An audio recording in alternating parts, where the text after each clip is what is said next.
우크라이나의 러시아 본토 공격을 막는 미국.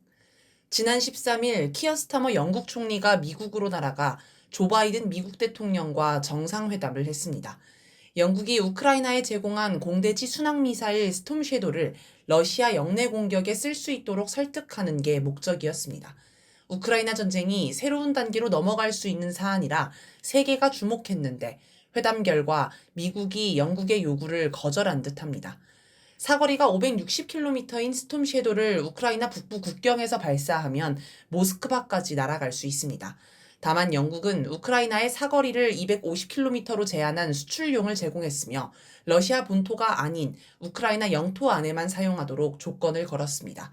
우크라이나는 이 미사일을 이용해 러시아 본토와 크림반도를 연결하는 크림대교를 파괴하고 러시아 35제병 연합군 사령부, 58군 예비지휘소, 흑해함대 해군사령부 등을 공격해 러시아의 여러 장교를 폭살하는 등 상당한 전과를 올렸습니다.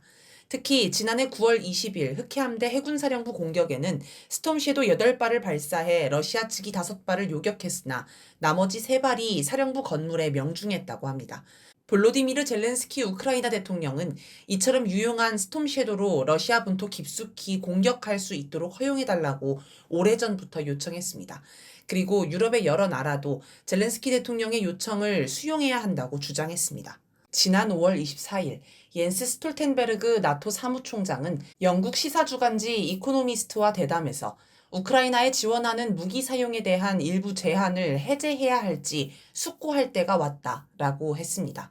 또 5월 29일 에마뉘엘 마크롱 프랑스 대통령은 우크라이나군이 장거리 정밀 타격 무기를 사용해 러시아 본토를 공격할 수 있도록 허락해야 한다고 말했습니다.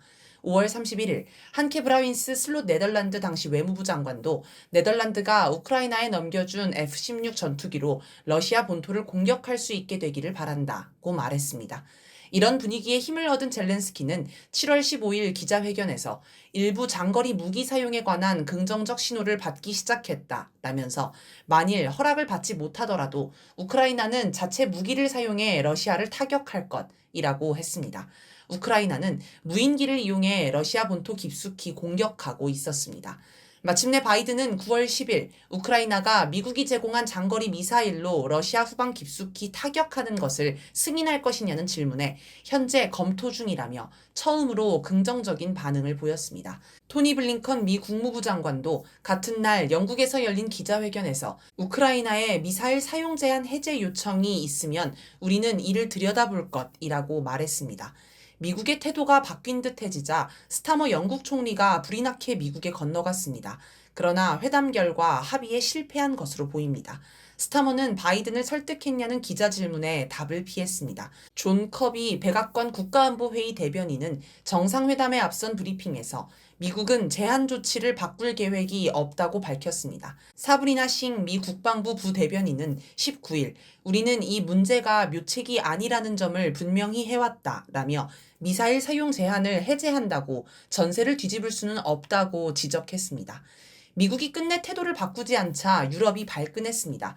스톨텐베르그 나토 사무총장은 바이든 스타머 정상회담 결과를 두고 16일 우크라이나가 서방이 제공한 장거리 미사일을 러시아 영토 공격에 사용하도록 허용하는 것은 개별 동맹국이 결정할 일이라고 주장했습니다. 즉, 미국과 합의 없이 미사일을 제공한 나라들이 알아서 결정하자는 것입니다. 나토를 주도하는 미국과 나머지 나라들이 갈라서자는 말이나 다름없습니다. 나토 사무총장이 나토를 깨자는 말을 한 셈입니다. 하지만 과연 어떤 나라가 미국이 반대하는 정책을 밀어붙일 수 있을까요? 그리고 단독으로 러시아 본토 공격을 허용했다가 러시아의 공격을 받으면 어떻게 될까요? 나토의 규정에 따라 다른 나토 가입국들이 러시아를 공격해야 하는데 과연 러시아 공격에 나설 나라가 있을까요? 왜 우리가 동의하지도 않은 일을 해서 전쟁을 확대하냐라며 모른 척할 수도 있습니다. 그러면 그 순간부터 사실상 나토는 해체되는 것입니다. 스톨텐베르그가 현실성 없는 얘기를 한 건데 그냥 바이든에게 짜증을 낸 것에 불과합니다. 스톨텐베르그는 러시아 본토를 공격했을 때 보복 가능성이 있지 않느냐는 질문에 전쟁에서 위험이 없는 선택지는 없다라면서 나토의 가장 큰 위험은 블라디미르 푸틴 러시아 대통령이 전쟁에서 이기는 것이라고 말했습니다. 스톨텐베르그의 이 말에서 미국과 유럽의 이견이 어디서 비롯되는지 추측할 수 있습니다. 유럽은 위험을 감수하고서라도 우크라이나 전쟁의 패배를 막아야만 한다고 여기지만 미국은 그렇지 않은 것입니다. 미국은 전쟁이 진행되는 지난 2년 반 동안 대러 제재를 최대로 끌어올릴 수 있었고 특히 유럽의 러시아산 천연가스 수입을 차단할 수 있었습니다. 대신 미국이 남아도는 시일가스를 유럽에 판매해 막대한 이득을 받습니다. 물론 이 과정에서 유럽은 엄청난 손해를 봤습니다. 한마디로 전쟁을 빌미로 미국이 동맹국을 수탈한 것입니다. 유럽은 러시아와 교역이 끊기면서 가스비가 치솟는 등 막대한 피해를 보았습니다. 특히 물가 폭등으로 서민들이 고통받고 있습니다. 경제가 어렵다 보니 프랑스는 파리 올림픽을 하면서 선수촌은 물론 셔틀버스에도 에어컨을 설치하지 않아 지탄을 받았습니다. 영국은 템스강 오염을 처리하지 못해 사람들에게 강에 들어가지 말라고 경고하는 처지입니다. 유럽 경제를 이끌던 독일은 이제 유럽의 병자로 불릴 정도로 휘청이고 있습니다. 당연히 유럽 민심도 부글부글합니다. 유럽 내 각종 선거에서 우크라이나 전쟁 지원을 반대하고 러시아와 화해하자는 정치 세력이 두각을 나타내는 것도 이 때문입니다. 프랑스에서 우크라이나 지원보다 러시아와 대화하는 게 효율적이라며 대러 제재를 반대한 마린 르펜이 이끄는 국민연합이 유럽 의회 선거에서 압승하기도 했습니다. 독일에서도 중도 보수 야당인 기민, 기사련이 30%로 1위를 기록한 가운데 극우 정당 독일을 위한 대안이 15.9%로 2위를 차지했습니다. 숄츠 총리가 속한 3인당은 13.9%로 3위에 그쳤습니다. 유럽 각국 지도자들은 자국민에게 조금만 버텨라. 전쟁은 이긴다. 이기면 다시 잘 살 수 있다. 라고 설득합니다.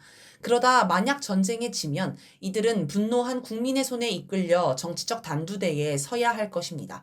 마크롱은 벌써 반쯤 끌려 나온 듯합니다. 프랑스 의회가 대통령 탄핵 절차에 들어갔기 때문입니다. 그러니 전쟁에서 이겨보려고 뭐든 해야 하는 상황인 겁니다. 그래서 영국 총리가 총대를 메고 미국을 설득하려고 시도했습니다. 젤렌스키 역시 살아남기 위해 뭐라도 해야 합니다. 그래서 모두가 무모하다고 평가하는 러시아 본토 진격을 단행했습니다. 내가 이렇게까지 열심히 하는데도 미사일 제한을 안 풀어줄 거냐라고 시위하는 듯합니다. 미국이 미사일 제한만 풀어주면 모스크바를 대대적으로 공격해 러시아의 항복을 받아내겠다는 망상에 빠져 있나 봅니다. 하지만 미국은 이미 우크라이나 전쟁에서 승리할 수 없다고 보는 듯합니다. 로이드 오스틴 미 국방부 장관은 9월 7일 독일에서 열린 기자회견에서 이 전쟁에서 그 자체만으로 전황을 바꿀 결정적인 한방이라는 것은 없다라고 하였습니다. 전황을 뒤집기 힘들다는 말입니다. 미국 내에서는 젤렌스키의 러시아 본토 진격을 두고도 비관적인 평가가 많습니다. 8월 6일 우크라이나가 러시아 쿠르스크 지역을 침공할 때만 해도 무슨 기상천외한 작전으로 전황이 일거에 뒤집힐 거라고 기대하는 사람이 많았습니다. 그러나 한 달 반이 지난 지금은 분위기가 정반대입니다. 일단 우크라이나의 구상은 정예 부대를 끌어모아 러시아 본토로 진격해 러시아가 전선 부대를 쿠르스크로 돌리게 만들어 러시아의 진격을 막자는 것이었습니다. 그런데 러시아는 전선 부대를 빼지 않고 쿠르스크 방어에 소극적으로 나왔습니다. 그래서 우크라이나 정예 부대는 신나게 러시아 본토 깊숙이 진격했습니다. 그 사이에 러시아는 정예 부대가 사라진 돈바스 전선에서 공세를 강화해 진격 속도를 높였습니다. 이제 거꾸로 우크라이나가 쿠르스크 전선의 정예 부대를 돈바스로 되돌려야 할 판이 되었습니다. 하지만 이제 와서 쿠르스크를 포기하자니 패배를 인정하는 거라서 쉬운 판단이 아닙니다. 설상가상 러시아가 쿠르스크를 포위하기 시작해 정예 부대가 모두 날아갈 위험에 처했습니다.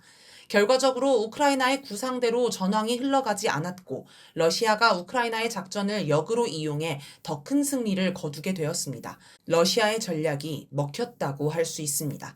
8월 29일 포브스는 우크라이나가 러시아 병력 분산에 실패했고 우크라이나군 병력만 낭비했다고 평가했으며 독일 언론은 러시아군의 돈바스 지역 진격이 너무 빠르다고 개탄했습니다.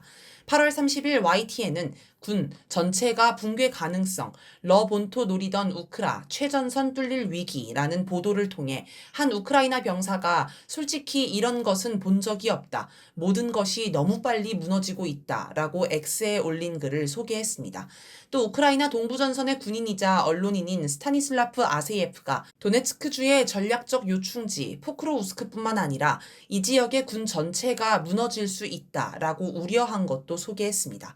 우크라이나에 일방적으로 유리하게 왜곡 보도를 하던 한국 언론조차 등을 돌릴 정도면 정말 절망적인가 봅니다. 9월 8일 미국 CNN 방송은 우크라이나 지휘관 6명과 나눈 대담을 방영했습니다.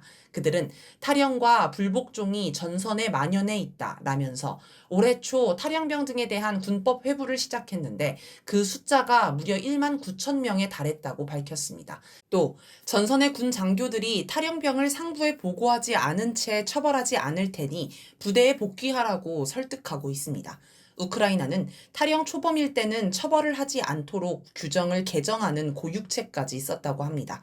도네츠크 전선에서 전투 중인 우크라이나 장교 안드리 호레츠키는 참호에서 하루 종일 쏘지 않으면 러시아군이 몰려오는 소리가 들린다. 하루가 너무 길다라고 말했습니다. 절망적인 상황에서 겨우 버티고 있는 겁니다. 일부 우크라이나 장교는 우크라이나 군인 1명당 러시아 군인 10명이 있다고 추정하기도 했습니다. 하지만 우크라이나는 추가 징집에 어려움이 많습니다. 징집 연령을 낮추고 18살 이하 남성의 자원 입대도 허용하고 있지만 소용이 없습니다. BBC는 지난 6월 18일 우크라이나 현지 보도에서 하객이 대거 빠진 결혼식을 소개했습니다. 징병관에게 붙잡힐까봐 남성 청년들이 친구 결혼식에 가는 걸 두려워한다는 것입니다. 한 청년은 징병관이 노상강도와 같다고 말하며 대중교통을 이용하지 않고 식당, 마트, 공원도 못 간다며 마치 감옥에 갇힌 느낌이라고 토로했습니다. 급기야 징병관 집에 폭발물을 던지는 사건까지 발생했다고 합니다. 이렇게 보면 우크라이나의 쿠르스크 침공은 패색이 짙은 상황에서 무리수를 둔 것이 아닌가 싶습니다. 이길 수 있다고 허세를 부리며 나토의 지원을 더 끌어내려는 속셈도 있었을 것입니다. 나토 사무총장이 러시아 본토를 공격할 수 있도록 미사일 제한을 풀자고 주장하는 것도 뭔가 필승의 전략이 있어서 그런 게 아닙니다. 할 수 있는 게 없는 절망적 상황에서 뭐라도 해야 하니 뭐라도 주장하는 것입니다.